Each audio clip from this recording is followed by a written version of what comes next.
Pantas ditakuti. Kekuatan militer Iran yang sengaja disembunyikan ternyata jauh lebih mengerikan dari yang selama ini diberitakan. Banyak pihak mengira Iran hanya bergantung pada rudal-rudal buatan lokal dan pasukan paramiliter seperti IRGC. Tapi kenyataannya jauh lebih kompleks dan mematikan. Iran selama bertahun-tahun membangun jaringan militer bawah tanah yang tersembunyi di pegunungan gurun dan terowongan rahasia, lengkap dengan sistem peluncur rudal jarak jauh drone tempur canggih dan teknologi anti-satelit. Ya, bikin negara adidaya pun mikir dua kali buat macam-macam. Iran juga punya kekuatan siber yang gak banyak diekspos. Padahal kemampuan hack mereka sudah terbukti mampu melumpuhkan infrastruktur negara lain tanpa perlu meledakkan satu peluru pun. Belum lagi aliansi strategis mereka dengan milisi-milisi di Timur Tengah, dari Hizbullah di Lebanon, Houthi di Yaman, hingga kelompok bersenjata di Irak dan Suriah. Semua siap bergerak hanya dengan satu kode. Iran bukan cuma negara, tapi poros kekuatan yang memadukan ideologi, teknologi, dan taktik gerilya modern dalam satu paket berbahaya. Dunia mungkin melihat Iran sebagai negara yang sering disangsi, tapi di balik layar, kekuatan militernya terus berkembang, penuh strategi diam-diam yang, bikin Pentagon pun harus pusing 7 keliling. Jadi jangan heran kalau banyak negara enggan menyerang langsung, karena satu serangan terbuka bisa memicu respons beruntun yang menghancurkan lebih luas dari yang dibayangkan. Dan yang lebih mengejutkan, kekuatan militer Iran ini bukan hasil bantuan Barat atau blok besar manapun, melainkan hasil kemandirian luar biasa dalam industri pertahanan. Mereka menciptakan jet tempur, kapal perang rudal balistik, hingga drone bunuh diri dengan teknologi rekayasa mandiri, yang diam-diam mengadopsi kekuatan dari berbagai model negara maju, tapi disesuaikan dengan kebutuhan perang asimetris. Banyak yang tak tahu bahwa Iran punya rudal balistik dengan jangkauan hingga 2.000 km, yang mampu menjangkau pangkalan militer Amerika Serikat di kawasan Teluk, bahkan mencapai Israel dalam hitungan menit. Belum lagi koleksi drone tempur seperti Shahed 129 dan Mohajer 6 yang sudah diuji di medan tempur nyata, bukan sekadar pameran militer. Keberhasilan mereka dalam menciptakan sistem pertahanan udara seperti Bafar 373 yang diklaim mampu menandingi S-300 buatan Rusia juga menjadi bukti bahwa mereka tidak main-main dalam membangun pertahanan nasional. Tapi yang paling menakutkan adalah doktrin militer mereka, bukan sekadar defensif, tapi ofensif, dalam balutan perang tak biasa. Mereka tak hanya menyiapkan rudal atau tentara, tapi juga menanam pengaruh lewat jaringan intelijen dan pasukan bayangan yang aktif di berbagai negara. Ketika Iran diserang, maka reaksi yang muncul tidak selalu dari dalam negeri, bisa dari Lebanon, Suriah, Irak, bahkan dari kelompok bersenjata di tempat yang tidak terduga. Ini bukan teori konspirasi, melainkan fakta yang diakui diam-diam oleh banyak lembaga intelijen dunia.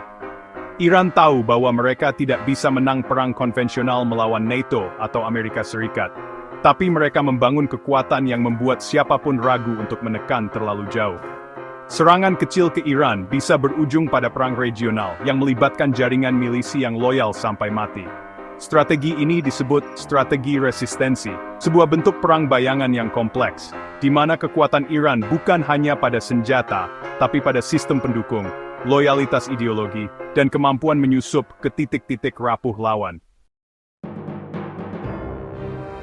Bahkan dunia barat sempat dibuat panik ketika sistem siber Iran berhasil menjebol infrastruktur perminyakan Arab Saudi beberapa waktu lalu, tanpa serangan fisik, hanya lewat kode berbahaya yang menyusup diam-diam. Dan jangan lupakan kemampuan lautnya. Pasukan Garda Revolusi punya armada kapal cepat bersenjata rudal, drone laut, hingga kapal selam mini yang mampu mengepung kapal perang besar dan membuatnya tak berkutik di Teluk Persia yang sempit. Di kawasan strategis Selat Hormuz, Iran bisa menghentikan 1/5 pasokan minyak dunia hanya dengan satu perintah. Semua ini dibangun bukan untuk show off, tapi untuk menciptakan efek gentar. Itulah sebabnya, setiap kali ada ketegangan di Timur Tengah, harga minyak langsung naik, pasar global panik, dan negara-negara besar langsung duduk rapat darurat. Iran tahu kekuatan terbesarnya bukan pada jumlah tank atau jet tempur, tapi pada kemampuan menciptakan ketidakpastian. Mereka menjadikan perang sebagai permainan psikologis, penuh jebakan, penuh kabut, dan sangat mahal bagi yang mencoba melawannya. Maka pantas jika banyak analis militer menyebut Iran sebagai kekuatan hantu di Timur Tengah. Tak terlihat secara penuh, tapi efeknya sangat nyata.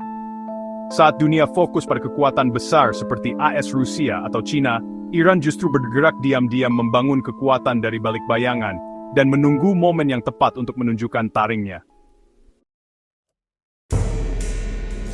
Dan inilah bagian yang paling jarang dibahas. Iran juga memainkan perang propaganda dan informasi dengan cara yang halus tapi efektif. Mereka mengontrol narasi, membentuk opini publik di kawasan melalui jaringan media yang pro-Iran, menyusup ke ruang digital lewat pasukan siber, bahkan menciptakan ribuan akun bot yang menyebarkan opini dan disinformasi untuk menggoyang kestabilan musuh dari dalam. Sementara negara lain sibuk membangun citra kekuatan lewat parade militer mega, Iran memilih pendekatan sunyi namun strategis. Mereka tahu bahwa kekuatan yang paling mematikan adalah yang tidak kelihatan. Mereka menyebar pengaruh ke Afrika, Amerika Latin, bahkan Asia Tenggara, bukan dengan invasi tapi lewat kerjasama ekonomi, bantuan kemanusiaan, dan pelatihan militer terselubung yang pada akhirnya membentuk jaringan simpatisan global. Bahkan di balik konflik yang terlihat acak di kawasan seperti Lebanon, Suriah, atau Yaman, nyatanya banyak yang berakar dari strategi panjang Iran yang bermain di level geopolitik. Satu langkah Iran di Irak bisa mengguncang Washington. Satu pernyataan pemimpin tertinggi mereka bisa membuat sekutu-sekutu Amerika Serikat di Teluk berebut posisi aman. Kekuatan ini bukan datang dari senjata semata, tapi dari visi jangka panjang yang konsisten dijalankan. Bahkan saat mereka dihimpit sanksi, embargo, hingga tekanan internasional. Tak banyak negara yang bisa tetap berdiri tegak setelah puluhan tahun dikucilkan ekonomi, tapi Iran justru menjadikan tekanan itu sebagai bahan bakar untuk membentuk militansi rakyat dan loyalitas militer yang fanatik. Mereka menyulap keterbatasan menjadi inovasi. Para ilmuwan Iran yang dicabut akses teknologinya justru menciptakan solusi dalam negeri yang unik dan terkadang melampaui ekspektasi. Mereka tidak hanya membangun senjata, tapi juga membangun sistem pertahanan yang berbasis nilai, ideologi, dan patriotisme. Dan di saat banyak negara mengandalkan kontraktor asing untuk pertahanan, Iran memperkuat militernya dari dalam, dengan sistem pelatihan yang ketat, program wajib militer yang berideologi, dan doktrin bertahan hidup dalam segala kondisi. Bahkan, jika perang total pecah dan Iran diputus dari dunia luar, mereka tetap siap bertempur dengan stok senjata dan pasukan yang sudah tersebar di seluruh wilayah. Terowongan-terowongan bawah tanah mereka bukan hanya tempat perlindungan, tapi juga pusat komando, peluncuran rudal, dan markas logistik. Setiap jengkal wilayah mereka bisa berubah jadi basis perang gerilya yang sulit dilumpuhkan. Dan jangan lupa, meski teknologi barat lebih canggih, Iran tahu cara memanipulasi, mengkloning, bahkan meniru dan menyempurnakan teknologi lawan. Buktinya, mereka berhasil menjatuhkan dan merekayasa ulang drone canggih milik Amerika Serikat, seperti Airq-110, yang kemudian dijadikan acuan dalam menciptakan armada drone lokal. Ini bukan main-main. Ini peringatan bagi siapapun yang menganggap enteng kekuatan Iran. Mereka bukan hanya siap perang, tapi juga siap menang dengan cara yang tidak terduga. Maka, jika ada yang bertanya mengapa Iran begitu sulit ditaklukkan, jawabannya bukan karena mereka negara besar, tapi karena mereka sudah lama belajahan di bawah tekanan, melawan dengan kecerdikan, dan membangun kekuatan di balik bayang-bayang. Sebuah negara yang mengerti benar bahwa kekuatan sejati bukan yang dipamerkan di panggung dunia, tapi yang disembunyikan di balik dinding sunyi, siap mengguncang kapan saja. Berbicara soal rudal, inilah salah satu aspek paling menakutkan dari kekuatan militer Iran yang sengaja disembunyikan. Iran bukan cuma punya 1-2 jenis rudal, tapi memiliki gudang besar yang berisi berbagai tipe rudal balistik, rudal jelajah, rudal anti kapal, rudal anti udara, hingga drone kamikaze yang bisa diprogram untuk menyerang sasaran spesifik dari jarak jauh. Salah satu yang paling terkenal adalah Shahab-3, rudal balistik jarak menengah yang bisa menjangkau hingga 2.000 km, dan sudah mengalami berbagai peningkatan sejak pertama kali diperkenalkan. Shahab-3 bisa membawa hulu ledak konvensional maupun non-konvensional, dan didesain agar sulit dideteksi radar. Lalu ada Sejil-2, rudal balistik berbahan bakar padat yang memiliki daya jelajah yang sama, namun lebih cepat dan bisa diluncurkan dalam waktu singkat. Cocok banget untuk serangan balasan cepat terhadap target strategis. Belum cukup, Iran juga punya Fateh-110, rudal balistik taktis yang sangat presisi, digunakan dalam pertempuran jarak menengah, sangat efektif melawan target seperti pangkalan udara, gudang senjata, dan infrastruktur militer lawan. Rudal ini digunakan dalam beberapa serangan nyata, termasuk serangan ke pangkalan AS di Irak. Untuk perang anti kapal, Iran mengandalkan rudal seperti Nor, versi lokal dari C-802 buatan Cina yang sudah dimodifikasi agar bisa digunakan dari darat, laut, dan udara. Nor ini sangat berbahaya bagi kapal induk atau kapal logistik yang berada di Teluk Persia. Ada juga Khalij Fars, rudal balistik anti kapal supersonik yang dianggap sebagai salah satu ancaman terbesar bagi armada laut AS di kawasan tersebut. Rudal ini tidak hanya cepat, tapi juga dilengkapi sistem pencari target yang akurat. Untuk rudal jelajah, Iran memiliki SOMAR dan Hofeize, dua rudal yang menyerupai Tomahawk buatan AS. Dengan jangkauan lebih dari 1.300 km, rudal ini bisa digunakan untuk menyerang sasaran vital tanpa perlu meluncurkan serangan langsung dari wilayah Iran. Dengan kemampuan jelajah rendah, rudal ini sulit dideteksi radar dan bisa menyerang dari arah yang tidak terduga. Iran juga mengembangkan rudal jarak pendek seperti Zolfaghar yang punya daya jelajah sekitar 700 km dan diklaim sangat akurat. Rudal ini dipamerkan dalam berbagai latihan militer dan dikabarkan sudah digunakan dalam serangan terhadap target teroris di Suriah. Yang lebih mengerikan lagi, Iran diketahui mulai mempersenjatai rudal-rudalnya dengan sistem hulu ledak berpandu dan penyesuaian akhir, sehingga daya hancurnya semakin tepat sasaran. Tak hanya itu, mereka juga aktif mengembangkan Multiple Reentry Vehicles atau MRV, yang memungkinkan satu rudal membawa beberapa hulu ledak kecil yang dapat menyasar beberapa target sekaligus. Mirip konsep MRV, meski skalanya belum sebanding dengan teknologi Rusia atau AS. Adranam project aim perwat ini rudal jak paint minggaran proteksi nisbek soundja. Kelompok seperti Hizbullah, milisi Houthi, bahkan kelompok bersenjata di Irak dan Suriah, dikabarkan sudah mendapatkan rudal-rudal seperti Qiyam-1, Ababil, dan Badr, yang mudah dipindahkan dan cepat diluncurkan. Strateginya jelas, jika Iran tidak bisa menyerang langsung, sekutunya yang akan bertindak. Dengan penyebaran rudal ini, Iran menciptakan efek zona bahaya di seluruh Timur Tengah. Siapapun yang menyerang Iran harus siap menerima respons dari 4 arah berbeda. Bahkan, dengan kemampuan modifikasi dan produksi lokal, Iran mampu membuat berbagai rudal ini dalam skala besar dan menyimpannya di berbagai tempat rahasia, termasuk di dalam terowongan bawah tanah yang tersebar di wilayah strategis. Ketika Barat membanggakan sistem pertahanan anti-rudal mereka, Iran membalas dengan jumlah rudal yang membuat sistem pertahanan itu kewalahan.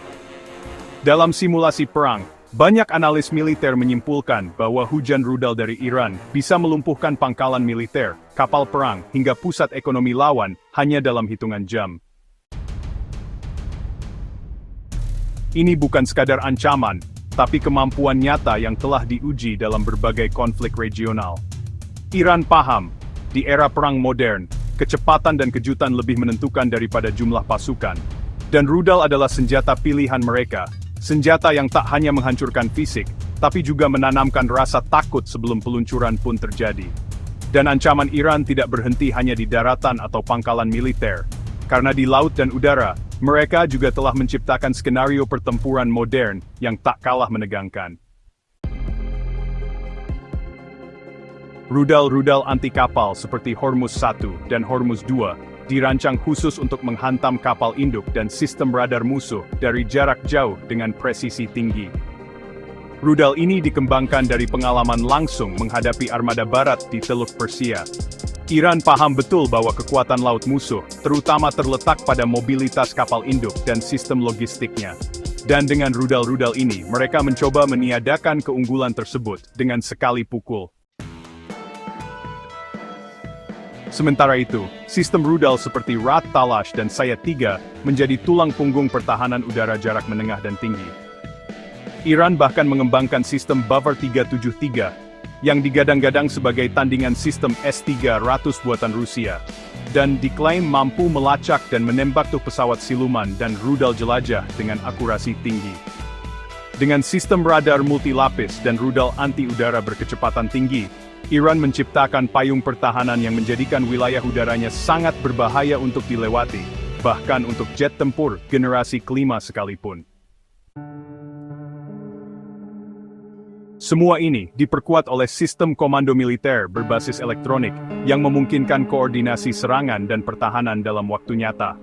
Selain itu, Iran tak ketinggalan dalam mengembangkan rudal taktis yang bisa dipindahkan dengan truk atau peluncur mobile, seperti Desful, Adr-F, hingga Emad, rudal presisi tinggi yang mampu menghindari sistem pertahanan musuh dengan manuver balistik yang kompleks. Sistem peluncuran ini dibuat agar bisa dipindahkan dengan cepat. Dia ditempatkan di medan sulit, bahkan di Nusum Budare, siap meluncur hanya dalam waktu beberapa menit. Hal ini membuat upaya deteksi atau penghancuran sebelum peluncuran jadi hampir mustahil. Bahkan, rudal-rudal Iran kini dipadukan dengan teknologi kecerdasan buatan dan navigasi mandiri, yang membuatnya semakin mematikan. Rudal-rudal ini bukan hanya ditembakkan secara buta, tapi sudah memiliki sistem koreksi lintasan, pemindai medan, dan hulu ledak pintar, yang bisa meledak di atas target, atau menembus lapisan pertahanan beton. Di sisi lain, strategi penyebaran rudal-rudal ini tidak dilakukan secara konvensional. Iran menempatkan rudal dalam silo bawah tanah, bunker beton kontainer pengangkut, bahkan menyamarkannya sebagai kendaraan sipil. Mereka juga membangun rudal city di bawah pegunungan, kompleks bawah tanah tempat rudal disimpan, dirakit, dan diluncurkan, lengkap dengan sistem pendingin, kontrol peluncuran, dan perlindungan dari serangan udara. Beberapa video resmi bahkan memperlihatkan lorong-lorong gelap yang dipenuhi puluhan rudal siap tempur, seolah memberi sinyal bahwa siapapun yang mencoba menyerang Iran akan disambut dengan badai peluru kendali dari berbagai arah. Di wilayah Teluk, kehadiran rudal anti kapal Iran juga menciptakan zona larangan tak resmi bagi kapal musuh. Bahkan kapal tanker dan kapal niaga pun berada dalam risiko tinggi jika terjadi ketegangan militer. Satu rudal anti kapal yang melesat dari daratan Iran bisa menghancurkan kapal dalam hitungan detik, menciptakan kekacauan logistik global, dan membuat pasar energi dunia gemetar. Itulah sebabnya Iran tidak perlu benar-benar berperang secara terbuka untuk menang. Cukup mengancam dan menciptakan ketakutan kolektif lewat kekuatan rudal yang tersembunyi, tapi sangat siap digunakan. Rudal telah menjadi simbol utama dari kekuatan deterensi Iran. Bukan sekadar senjata, tapi alat politik, strategi pertahanan, dan juga pesan kuat bahwa siapapun yang berniat menyerang Iran akan membayar harga yang sangat mahal. Maka tak heran, negara-negara barat selalu berhati-hati ketika berurusan dengan Republik Islam ini. Karena mereka tahu, serangan terhadap Iran bukan hanya memicu perang konvensional, tapi juga memicu serangkaian peluncuran rudal yang bisa mengubah wajah Timur Tengah dalam waktu semalam. Dan yang paling menakutkan dari semua ini, belum semua kartu Iran dibuka. Sebagian besar sistem mereka masih dirahasiakan, tersembunyi di balik pegunungan, terowongan, dan jaringan komunikasi militer tertutup. Dunia hanya melihat sebagian kecil dari apa yang sebenarnya dimiliki Iran. Dan itulah kekuatan yang paling ditakuti, kekuatan yang tak terlihat, tapi siap menghancurkan kapan saja. Inilah alasan mengapa Iran pantas ditakuti. Bukan karena sekadar jumlah pasukan atau parade militer, tapi karena kemampuannya menciptakan ketidakpastian, menanamkan ketakutan tanpa perlu berteriak, dan menyusun kekuatan dalam bayang-bayang yang tak terdeteksi. Rudal-rudal mereka bukan hanya alat perang, tapi juga simbol peringatan keras bagi siapapun yang mencoba bermain api di wilayah mereka. Iran telah membuktikan bahwa kekuatan sejati tidak selalu diumbar ke publik, melainkan disimpan rapi, diasah diam-diam, dan hanya digunakan saat musuh lengah. Negara ini telah memadukan ideologi kuat, teknologi mandiri, jaringan militer bawah tanah, dan loyalitas penuh dari kelompok-kelompok proksi untuk menciptakan efek domino jika konflik benar-benar terjadi. Sekali rudal pertama mereka meluncur, bukan hanya satu pangkalan yang akan hancur, tapi stabilitas kawasan bisa runtuh bersamaan. Di dunia yang makin terbuka, Iran justru memilih untuk tetap tertutup, dan dari sanalah kekuatan sebenarnya berasal. Ketika lawan sibuk menghitung kekuatan yang terlihat, Iran telah menyembunyikan puluhan kali lipat kekuatan yang tak kasat mata. Dan saat serangan tiba, semua akan menyadari bahwa mereka tak sedang berhadapan dengan negara biasa, tapi dengan kekuatan yang telah menyiapkan setiap skenario perang, dari darat, laut, udara, hingga dunia maya. Maka jangan heran jika negara-negara besar pun memilih langkah hati-hati. Karena siapapun yang mencoba menguji batas kesabaran Iran, harus siap menghadapi kekuatan tersembunyi yang telah dipelihara, dipertajam, dan kini hanya menunggu waktu untuk dilepaskan.